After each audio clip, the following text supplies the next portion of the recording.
Welcome to Pack Brothers. If you're new to the channel, we are turning our Chinese mini truck into an off-road recovery tow truck rig thing. But for the last 3 weeks, we have been absolutely swamped with other things to do, so we haven't even touched it. The next big thing to tackle on this puppy is the suspension, and really the front suspension is what sucks. This thing's freaking egg salad. So we're ripping out all of the front suspension. It's getting all new 4-link system, moto-built trusses front and rear, full hydro. And it's also, this thing can hopefully keep up with our Jeeps. If we break down in a super nasty trail, it can come recover us. To help us get this truck in the air so we can do all the suspension stuff that we need to do, Benpack sent us out a 12,000-pound car lift. We've had this thing for like 3 weeks and all of us have been dying to put this thing up. So it's time to get this thing in the ground.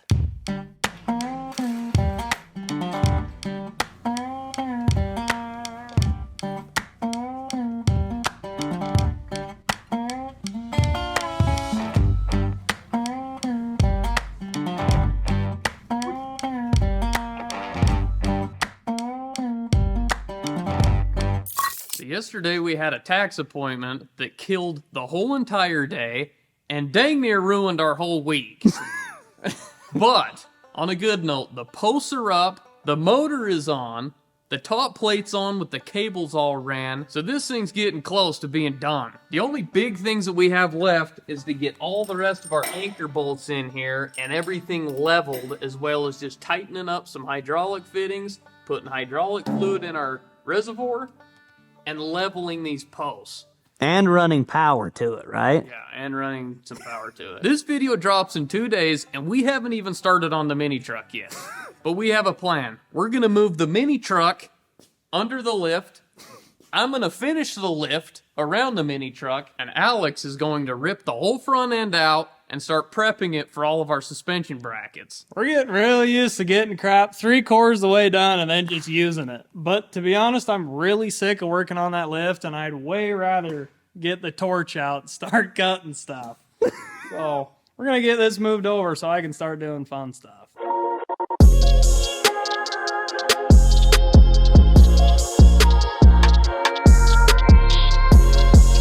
That's how the pioneers used to do it.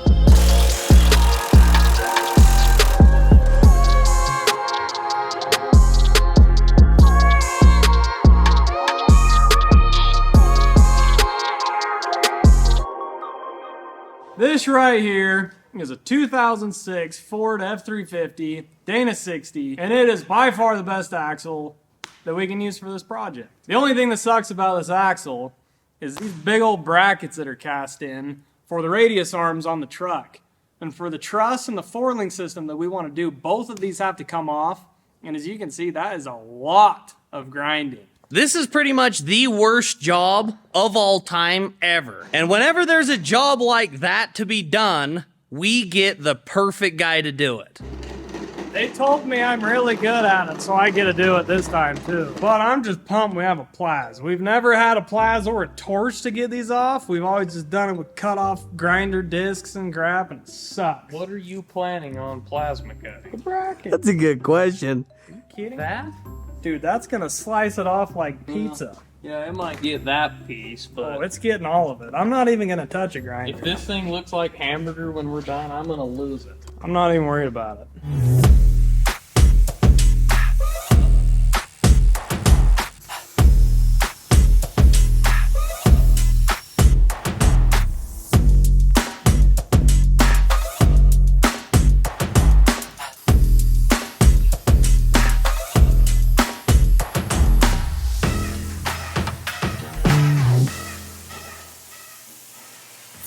Today's the day we're finally going to weld up all of the stuff on the axle and build the 4-link setup for the mini truck. I have to leave a little bit early today, so I decided to wake up early so I can come out here and get these factory Ford radius arm brackets cut off so that we can weld the new ones on and get this axle in place a little bit quicker. I gotta get the grinder out, maybe the Plaz.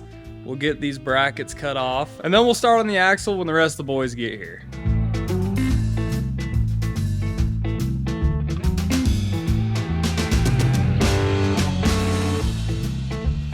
All right, now the frame is clean, and we'll be able to weld our brackets to where our links are gonna hook to on the lowers and the uppers. So I just rolled up to the shop and helped Alex TIG in these weld-in bungs for the lower links and the upper links. They look freaking sick.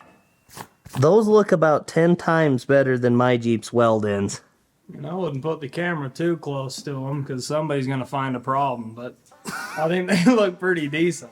I just quit welding on our channel because I just got roasted last time. That's true. I would advise the same for anyone else, but maybe it's just me. There's always a keyboard warrior to ruin your day when you start welding on this channel. Right when you think you're doing the right thing, somebody gets on there and ruins your day. Oh, yeah. Didn't your English teacher ever tell you to not weld downhill? Yeah, you idiot. What the flip are you doing? All those welding classes I took for all those years, they should have taught me that. None of us have an ounce of taught welding nothing. So when you see us doing stuff wrong by the book, we love to hear about it. We also have our Motobuilt truss for the front tacked together so it's all one piece. This thing is freaking sick. Look how freaking gorgeous that is. That is so sweet. And that other piece over there, it's like a big skid plate, and it's going to protect the full hydro double-ended ram for our steering. This truss basically just strengthens up this axle, and it gives you a nice flat area to weld your upper links to. And it holds the steering and anything else that we want to weld to it. It gives us a way good, strong point to weld all this stuff to. I don't know if it's going to be best to weld this whole thing on the bench or on the axle. Oh, I guess those would be pretty hard. I mean, we could flip the axle upside down, but... Just remember, you always got to weld downhill. Yeah, you want to weld down. And that'd be hard to do on here. All right, go weld it on a bench, and then we'll let it cool. We'll hope it still fits. And then, yeah, hopefully it doesn't warp the whole thing. I guess we'll see.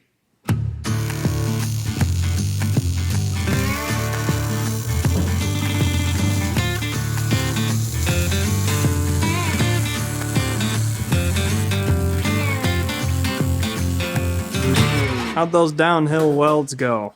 Hell, you tell me. I don't know. I think they look okay. They're pretty I good. mean, we're not rolling up to SEMA with it, but... We're also not rock bouncing, I don't think. And we also don't care that much. This is the mini truck. You know? That's true. Let's see how bad you warped you think it'll still fit? Probably not with your welds. See if this thing's warped by like a full inch.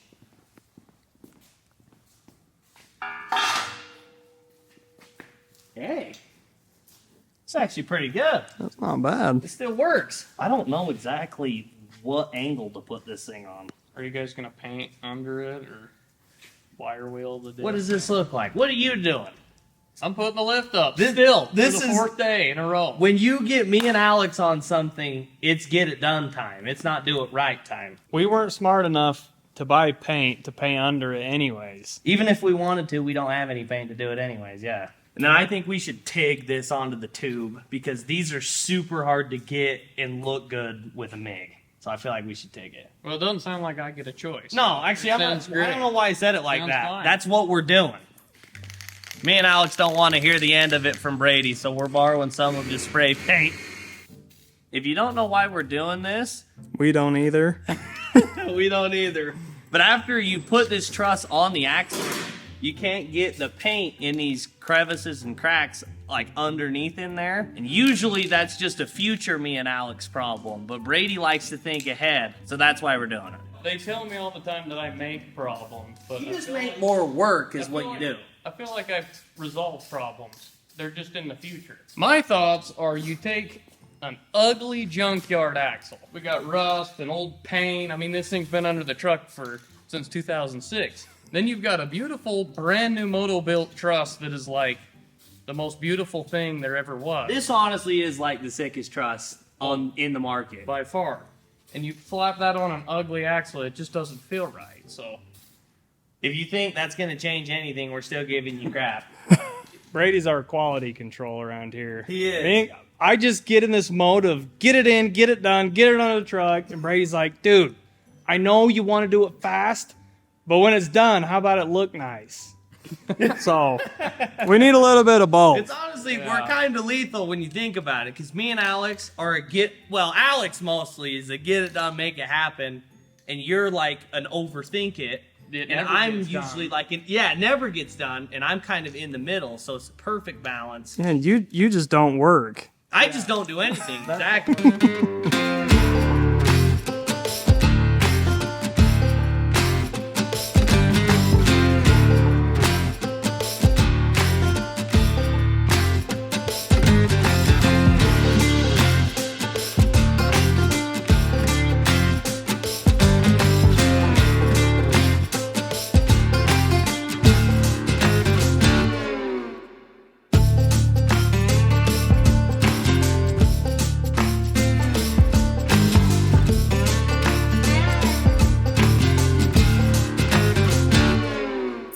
This week's video is sponsored by Onyx Off-Road. Onyx is our go-to mapping app. There's over 6,000 miles worth of trails on the app, which makes it easy to find trails near you. The cool thing about Onyx is you can download offline maps so you don't have to have service while you're using it. Elite users even get access to public and private land data in all 50 states. So basically, you can see who owns what parcels around you or where you're going. We're big dirt bikers around here, and my favorite part about Onyx is that you can put in points to where you want to end up, and it will map out routes to get you to somewhere you've never been, so you don't just keep doing the same stuff. Onyx is offering 20% off for our audience on Elite or Premium memberships. Click the link in the description and use code PEC20. Thank you so much, Onyx, for sponsoring today's video.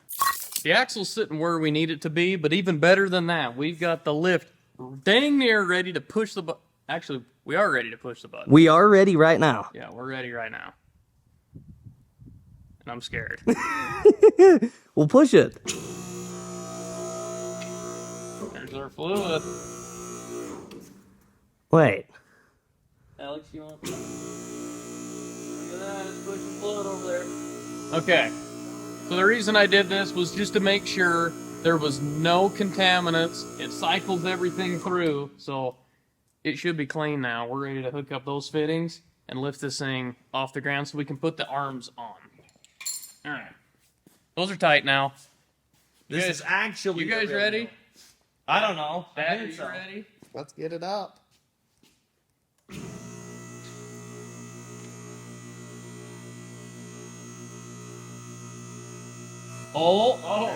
Hey! Okay, so now we got to figure out how to put the arms on, and we're going to do that without using any of the instructions. Like the rest of the lift. That's why it's taken us 4 days to put this thing in. That thing don't look light at all. Ooh. Oh, oh. Okay. Alright. Wow. Up just a... There it is. Oh, there we go. Well, Alex is flipping leaving because he sucks. Time has come for me to jet, so if the 4-link kit sucks, it's on these guys. Wait, why are you leaving? We know he ain't going on a date. There's no way. There's a bathroom right over there. I've got chess practice. The biggest problem, I just don't want to be left here with you. I've had it. Well, I'll see you guys next week. I mean, at this point, unless you did anything wrong, we should be there. Like, ow. I guess we're gonna find out, too, if you did anything wrong. This is like, literally, feel like a little kid. This is the most exciting thing of all time. Alright. Holy flip.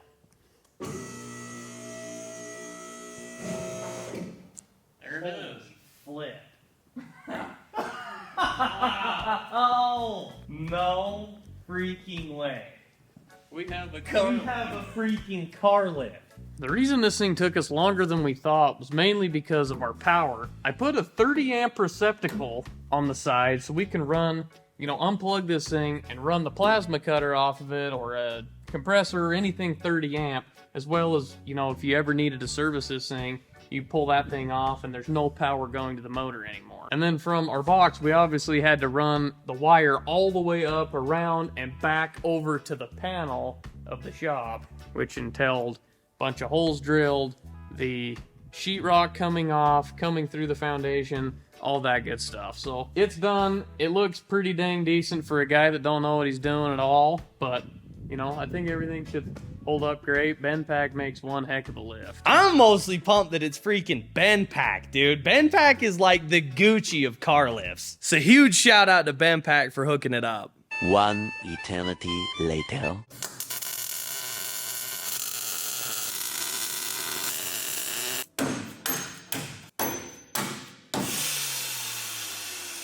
You wish Alex was here?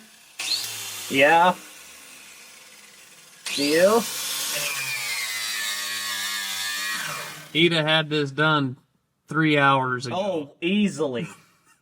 With ease. Look up at me. I didn't realize you were filming. What are you doing? Are you working under here? I'm trying. I'm trying to grind all this crap off the frame so we can weld to it. Thought you were just playing patty cake with Yeah, yourself. I'm just under hanging here. out. I hate this job. This is Alex's job, now that I think about it. What kind of geometry are we running on this? Oh, this The is, front. well, Alex calculated it out, so we'll, we'll have to get with Alex on the numbers.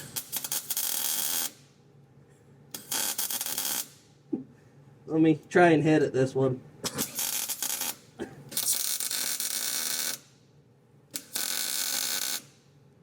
Oh. Oh. Wow. Oh, there we go. That shouldn't fall off. Alright, there's our links. Look at that. It doesn't even touch the top of the body there. It's probably just gonna bust this little fitting off when it, you know, when me and Alex are hitting whoops in this thing. The Zert fitting, we don't need. We're never gonna grease these anyway.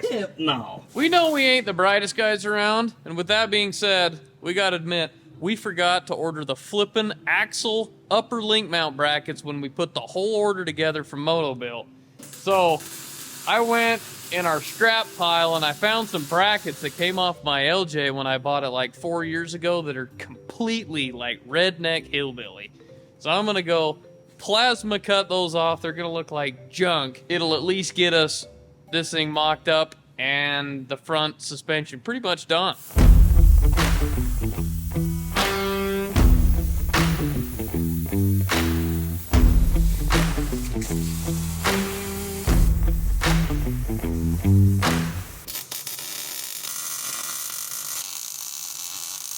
Look at that. Oh, Dude, she flexes. yeah, it does. That's solid. The fender's not solid, but the suspension's solid. And it's actually looks like it sits in there. Dude, it's centered. I mean, it's... Well, it's a little off, but it's close enough. I just want to throw out there the fact that this thing didn't even have a truss on it this morning. We literally just did an entire 4-link in one day. That is insane. I mean, we had a couple of days of prep work doing this, but from start to finish, all of the brackets, all the links, everything in one day. I wouldn't say everything's like optimized It ain't perfect. space or geometry, but I've seen a lot worse. That's a good thing. Like, there's some pretty sketchy stuff out there on the mountain, It's working. and it's working. Yeah. Be ashamed to fall off this. Dude. You think it'll flex? Well, if it don't, we'll just put some like 6-inch JL or JK lift springs on the front so it's still this high, they're just softer. Those are F350 Power Stroke front springs that are used to holding like a 1,500 pound motor. Do we dare throw the forks under it and see if it flexes? Dude, let's do it. Oh boy. Oh boy. We haven't left the ground yet. Dude. Dude, look at the rear. It's still flat. Dude. God. Let's go. Dude. Dude, let's go. Freaking tire is... Oh my god. Dude. You gotta be kidding me, dude. Look at this thing. No. Dude, look at that 4-link in there, dude. Oh my gosh. That is as much as my Jeep. Well, this isn't gonna let us. That ain't gonna work.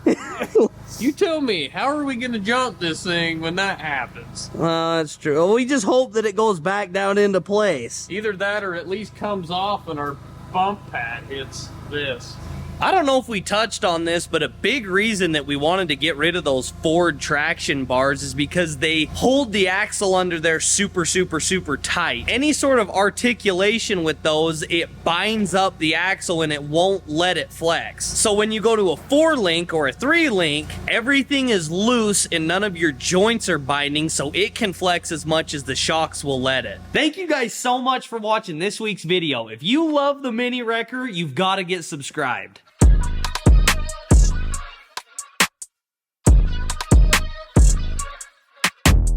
Is there anything that we like shop for to like for this thing to do good? Just, you know, close to right. What?